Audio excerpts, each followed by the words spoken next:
ครับทักทายสบายดีตอนนี้เรามาซีดเบ็ดคันไม้กับคันธรรมศาสตร์เนาะคันเบ็ดนี่คันเบ็ดตัวนี้เป็นโตงเขาเจ้าใส่โตงเนาะนี่เนาะตอนนี้ปลากำลังจะกินเบ็ดนี่กินแล้วนี่กินแล้วโอ้ยเนาะกินเบ็ดหาอยู่หากินตามธรรมชาติสิว่าสิได้สิมานบ่เนาะฝากเบ็ดใหม่แหละ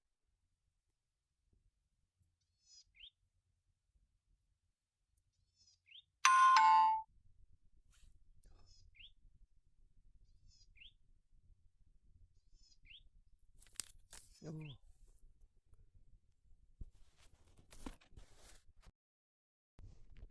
ไม่เล็กกับม้านะเนาะอีน้องเนาะนี่เดี๋ยวปลาลาดตัวหนึ่งเนาะเป็นปลาลาดเดี๋ยวรอเบิ่งใหม่ที่สอง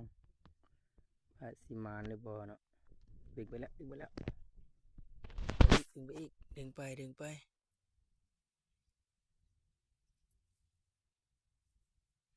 ดึงบ่ทันเนาะมันดึงไปแล้วดึงบ่ทัน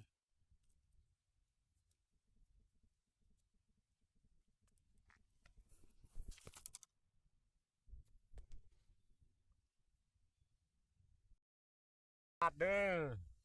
เดียบมาดำมาดอยเพื่ออยากกินมากินน้ำเด้อเดียบมาดำมาดอยเรียบร้อย